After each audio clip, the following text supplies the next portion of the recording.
Do it. They're obviously pre-thinking ahead. At Magulio.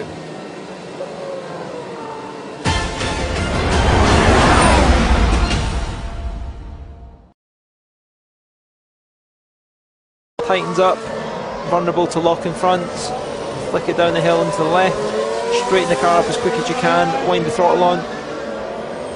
Off camber braking, you can see front locking. You do that every lap, you're going to struggle. Again, very much elevation change, car dancing about in the rear. Climbs up a hill, so you kind of brake for the last corner that you have to drive around, and you climb up the hill. As you can see, car goes out of sight.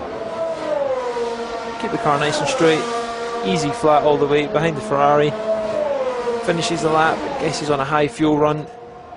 There's your indication it is 15.2, so he lost a little bit of time, but I'm sure he's picking up the turbulent air from the car in front. Oh, what is he doing? He's driving around the track, isn't he? Yeah. What's got Wehrlein's beef there? I'm not quite so sure what he's complaining about. No.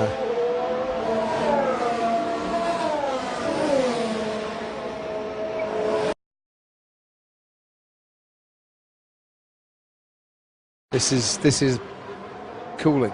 Brakes, tyres, just keeping everything a bit more under control, to be honest.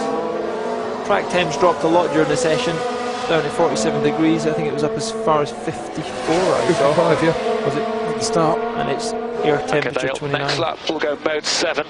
This is a more aggressive mode 7 setting than you've raced before. So mode 7 is quite aggressive. And when they say aggressive, is that spikes? When you get your foot down and giving you more torque? I wonder if that's just using more of the pack for overtaking. Yeah. You know, a bit more for when he's overtaken. I'm not sure. Obviously we don't get to know what the engine modes are. It's obviously Red Bull feeling like they want to push the limits a bit more. They're expecting to have a few drivability issues, but if it's quicker, you'll deal with that. You'll always take the power when it's given to you. While we're discussing engines, C's chaotic mind wants to know, could it be that the engine failures are actually Toro Rosso's fault with how they connect or install them? Can't be a coincidence anymore. Remember last year when their tyres were puncturing because of how their suspension works? Well, the engines will always be installed by the Renault technicians, not by Toro Rosso crew, as it were. I think reading between the lines on that tweet, it's how the engine is packaged within the car. Exactly, it's your design team as well, isn't it? And that obviously can have a major bearing. What, as in a major bearing failure in the engine? Possibly, yes. Yeah, no pun intended on that one, but yeah. I see where you're picking me up. Right, averages on super soft tyres on the super soft run. No, C13, position 7, please. C13, position 7, diff test. Oh, I thought Oh, wait. Understood. Thought Alonso was playing battleships for a minute there. So a diff test. Yeah, so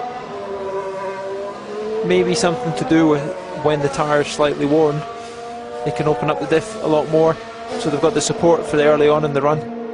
And what's Fernando saying, wait a minute, because it's obviously not time to do it. They're obviously pre-thinking ahead of themselves, and then they'll try it and see what he feels like. And he feels the tyres aren't worn but quite it's as much as they think. obviously fairly substantial, the change, because it sounds like it's deeper in the settings he's got. Now, on the steering wheel, he's got a diff entry rotary, a diff mid, and a diff exit. Right. So you can already adjust those and use it quite a lot. You know, your toolbox on the steering wheel is generally what it is. But I think it's obviously, they've got two different kinds of maps in there, and he switched to the kind of override setting, and then he can then adjust that from there. Which is massively impressive, but does beg the question, do we really need it? Does that enhance the racing? It makes a very good driver be able to use and, you know, optimise his car over the course of the race. They're all in there, electronic diffs in Formula 1 cars, so yeah. It's technology, isn't it? That's what it's about, the sport. Such a useful tool to set the car up. it hasn't been quite as effective as it was back in the Bridgestone-Michelin day, the diff. Yeah. From what I'm told, the Pirellis, you know, they seem a little bit less. You don't like, but you don't get the big benefit of using the diff as much, but it still makes a difference. Right, averages on super soft tyres for the top 4, really. Vettel 13.4, 1 minute 13.4. Ricciardo 1:13.75. Bottas a 1:13.5. Hamilton a 1:13.3.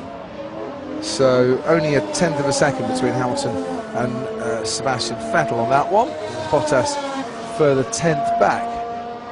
Very close together. That's just the averages on their super soft long run pace.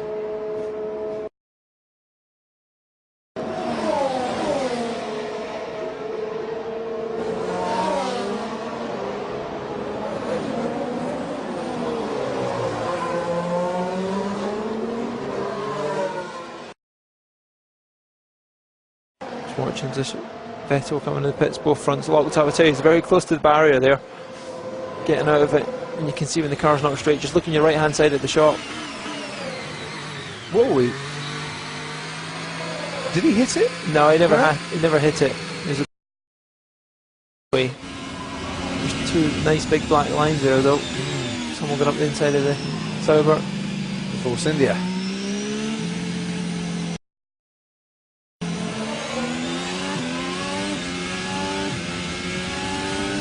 See how quick these cars climb up through the gears these days. Already in 7th, will in 8th very shortly. Yep.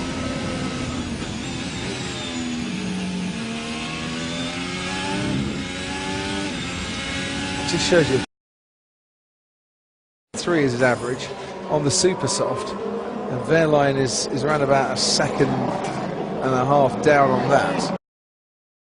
Soft compound tyre. I don't think they'll have as much fuel in the car either. I'd expect him to probably be about 2.5 seconds off in race conditions, 3 seconds a lap. On the super soft tyre, he obviously went on the soft to begin with. You can see that blister starting to open up on the front left.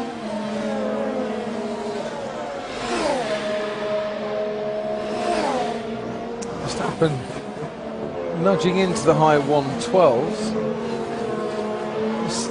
This is not a bad pace at all. Fuel's a bit lighter, it's a bit easier on the tyre. It's generally what happens at the end of the run, but yeah, he's been handy the last 4 races, Crofty. We've talked about that. He's not been slow, he's been the benchmark, I would say. Yeah. Handy, not handed. You said that. Yeah. Handy. I'm not having some good power and some good deployment up that hill. And the thing is, at the end of it, you've got a corner where you can get past the car in front. It's a great spot for overtaking at the end of this main straight.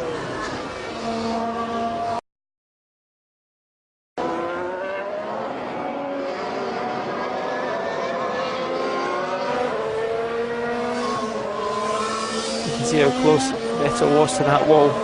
The shot that you just pulled up on Twitter there by Sky Sports F1, what we've put on. You don't want to be braking at that sort of an angle very often. Nice and straight as the session comes to an end. Mercedes looking very well balanced, I must say.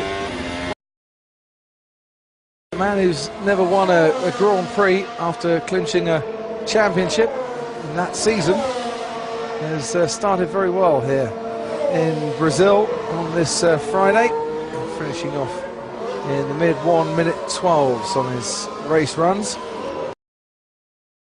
Lewis Hamilton, the full-time world champion, man who's led 511 laps over the 1,070 we've season. Out up front today. Looking fairly physical out there today. Hamilton rested his neck at the end of that run as he backed off coming in the lap. See Bottas with his head in the headrest as well.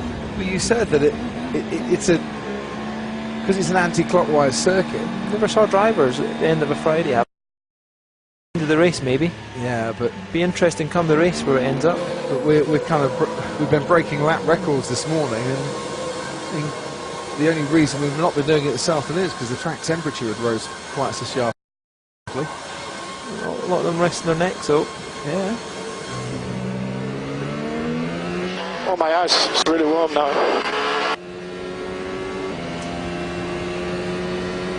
It is fairly hot out there, 30 degrees on this Friday in Interlagos, and you might have to put the brakes on a bit there, Max.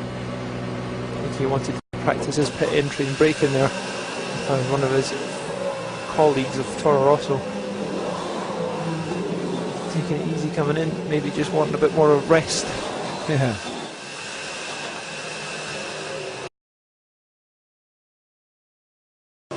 Talking to his engineer, I think. This is why he keeps his balaclava close to his mouth.